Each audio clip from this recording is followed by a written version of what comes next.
Hello students, मैं जगदीश। हम पढ़ रहे थे ऑर्गेनोमेटेलिक कंपाउंड। ये बीएससी थर्ड ईयर की जो ऑर्गेनिक केमिस्ट्री है, पेपर सेकंड, उसकी सेकंड यूनिट है। पिछली क्लास में वो बाय मिस्टेक बीएससी सेकंड आ गया, सेकंड ईयर कहा गया था, जो गलत है।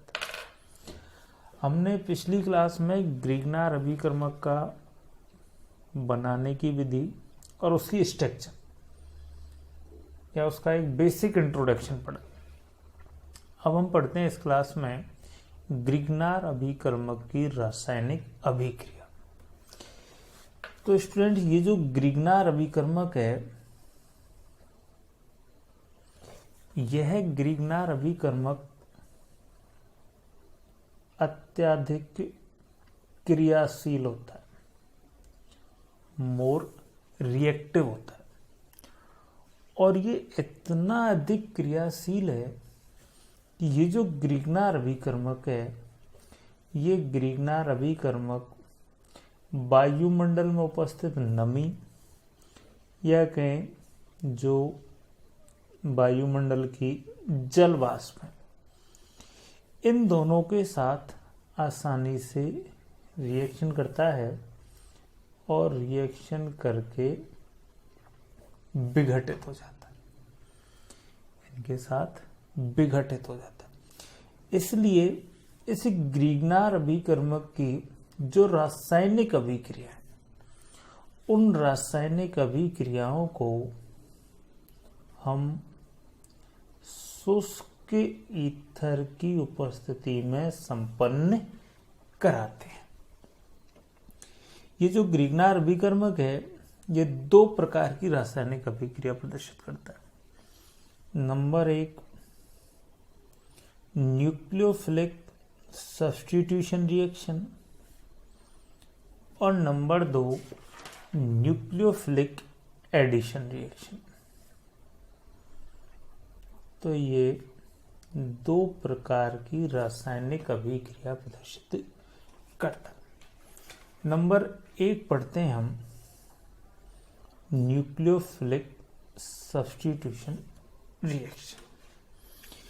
ये जो न्यूक्लियोफिलिक सब्स्टिट्यूशन रिएक्शन है, इन रिएक्शंस में ये जो ग्रिग्नार अभिकर्मक है, इस ग्रिग्नार अभिकर्मक में हमने जब कहा था, पहले इसकी स्ट्रक्चर पढ़ रहे थे, उस समय पर कहा था कि एल्किल समूह और मैग्नीशियम के मध्य एक पोलर कोवलेंट बॉन्ड पाया जाता है, जिसमें बंध के इलेक्ट्रॉन ये एल्किल समूह अपनी ओर आकर्षित करता है। तो इस एल्किल समूह के ऊपर आंशिक ऋणावेश और मैग्नीशियम के ऊपर आंशिक धनावेश उत्पन्न होता है।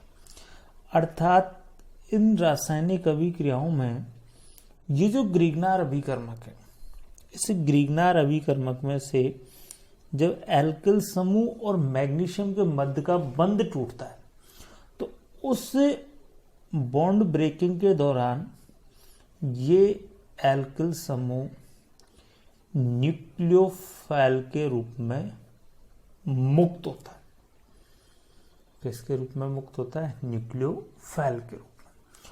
और ये जो न्यूक्लियोफिलिक सब्स्टिट्यूशन रिएक्शंस हैं, इन न्यूक्लियोफिलिक सब्स्टिट्यूशन रिएक्शंस में ये मुक्त होने वाला न्यूक्लियोफाइल किसी दूसरे रिएक्टेंट से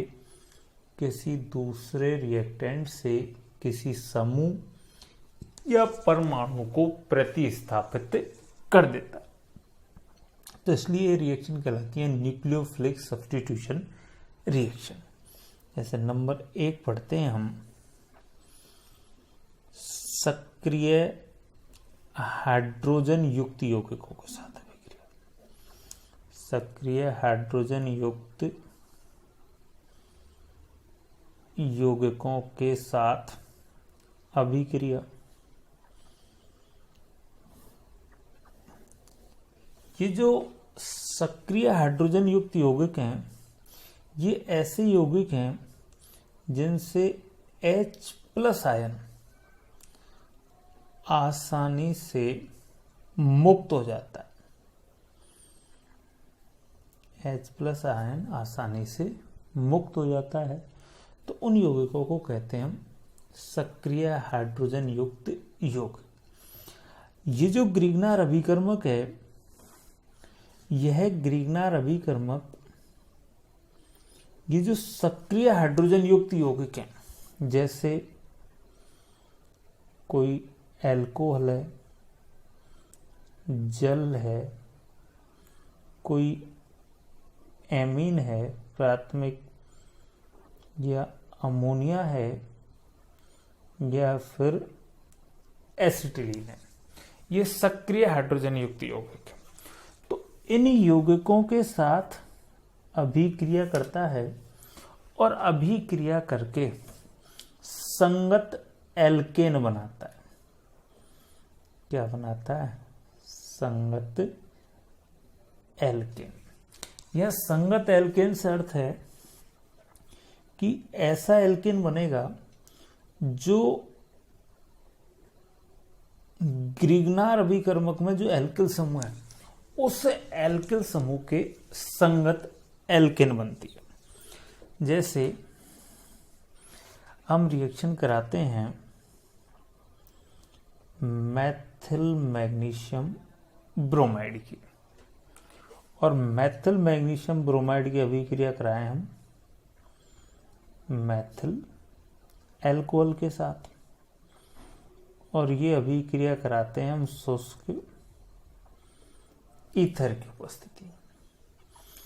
तो ये ग्रिग्नार अभिकर्मक है, तो बंध के इलेक्ट्रॉन ये मैथिल समूह अपनी ओर आकर्षित करता है, तो इसके ऊपर आ गया आंशिक ऋणावेश और मैग्नीशियम के ऊपर आंशिक धनावेश।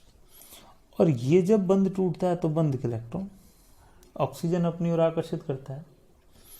तो ये मैथिल समूह इसके ऊपर अटैक करता है और यहाँ से हाइड्रोजन परमाणु को क्या कर देता है? प्रतिस्थापित। और हमें इससे क्या प्राप्त हो गया? CH4 और CH3OMgBr। तो ये हो गई एक न्यूक्लियोफिलिक सब्स्टिट्यूशन रिएक्शन। उसी प्रकार जैसे हम इस मैथिल मैग्नीशियम ब्रोमाइड की एसिटिलीन के साथ अभिक्रिया कराएं,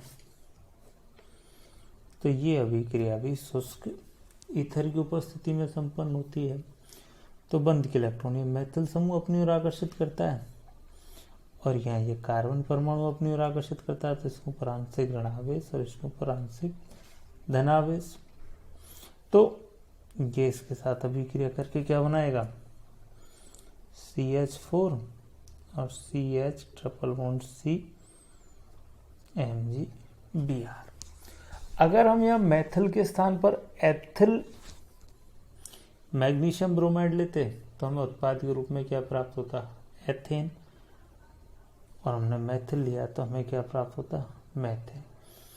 तो ये जो ग्रिग्नार अभिकर्मक है, इन सभी सक्रिय हाइड्रोजन युक्त यौगिकों के साथ अभिक्रिया करके संगत एल्केन बनाता है। क्या बनाता है? संगत एल्केन। उसी प्रकार नंबर 2, ये जो ग्रिग्नार अभिकर्मक है, इस ग्रिग्नार अभिकर्मक की हम हेलो एल्केन के साथ अभिक्रिया कराते हैं। किसके साथ अभिक्रिया कराते हैं? हेलो एल्केन के साथ। तो जैसे ही हेलो एल्केन के साथ अभिक्रिया कराते हैं, हमें उच्च एल्केन प्राप्त होते हैं। जैसे CH3MgCl, और इसकी अभिक्रिया कराएं हम एथिल क्लोराइड के साथ।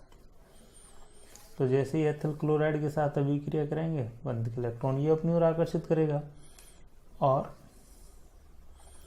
ये Cl बंध के ये इसके ऊपर मैथिल समूह के ऊपर आक्रमण करेगा, Cl बंध के इलेक्ट्रॉन लेकर यहाँ से मुक्त हो जाएगा।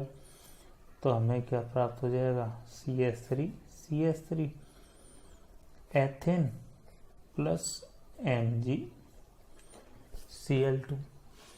तो हमें उच्च एल्केन प्राप्त होते हैं। उसी प्रकार नंबर 3 क्लोर एमीन के साथ अभिक्रिया।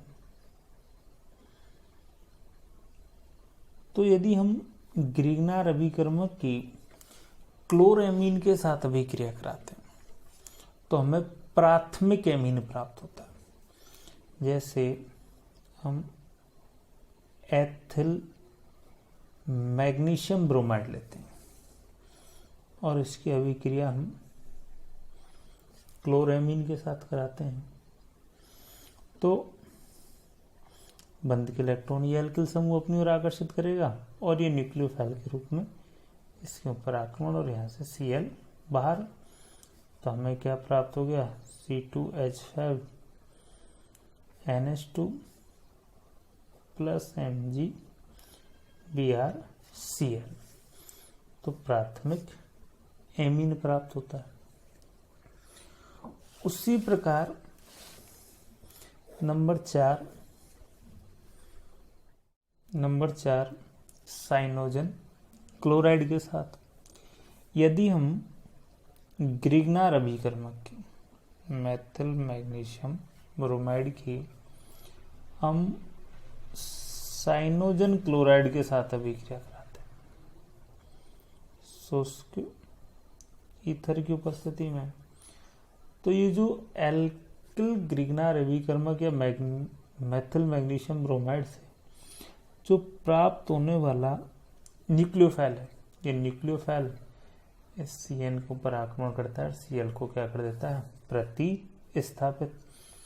तो हमें एल्किल साइनाइड या कहें मेथिल साइनाइड या एल्किल नाइट्राइल प्राप्त हो जाते हैं। हमें क्या प्राप्त होते हैं, एल्किल नाइट्राइल प्राप्त होते हैं। नंबर 5 इसी प्रकार यदि हम ये जो ग्रिग्नार अभिकर्मक है इससे ग्रिग्नार अभिकर्मक की अभिक्रिया किसी इनऑर्गेनिक हैलाइड के साथ कराते हैं, कोई अकार्बनिक हैलाइड के साथ कराते हैं तो हमें अन्य कार्ब धात्विक यौगिक प्राप्त हो जाते हैं। जैसे हम मेथिल मैग्नीशियम ब्रोमाइड की अभिक्रिया लेड डाइक्लोराइड के साथ करें, ये अभिक्रिया भी हम शुष्क ईथर की उपस्थिति में कराते हैं और इन दोनों को हम 2:1 रेशो में लेते हैं, अर्थात इसके 4 परमाणु और इसके 2 परमाणु। तो हमें इससे टेट्रामेथिल लेड प्राप्त होगा। क्या प्राप्त होता है, टेट्रामेथिल लेड, और 4 परमाणु हमें MgBrCl के और एक लेड प्राप्त हुआ। तो इस लेड डाइक्लोराइड के साथ ग्रिग्नार अभिकर्मक की अभिक्रिया करें तो हमें लेड धातु का क्या प्राप्त होगा, एक कार्ब धात्विक यौगिक। उसी तरह यदि ये जो ग्रिग्नार अभिकर्मक है, हम मेथिल मैग्नीशियम ब्रोमाइड ले रहे हैं, इसकी अभिक्रिया सिलिकॉन टेट्राक्लोराइड के साथ करा दें।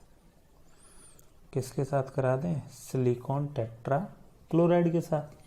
तो इसे हम 4:1 रेशो में लेते हैं और अभिक्रिया भी शुष्क ईथर की उपस्थिति में कराते हैं तो हमें टेट्रा एल्किल सिलिकॉन प्राप्त होगा।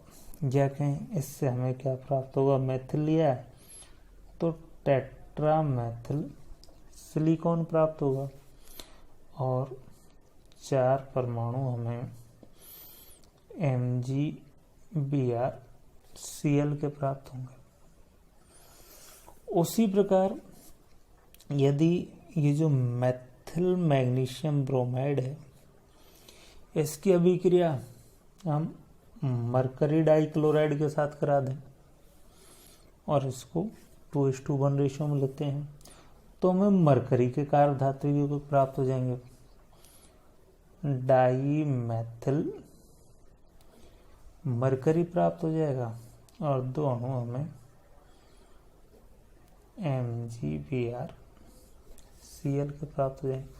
तो इस तरह से हम ग्रिग्नार अभिकर्मक से किसी इनऑर्गेनिक हैलाइड की अभिक्रिया कराकर हम उस इनऑर्गेनिक हैलाइड में जो प्रयुक्त धातु है उस धातु के कार्ब धात्विक यौगिक बना सकते हैं।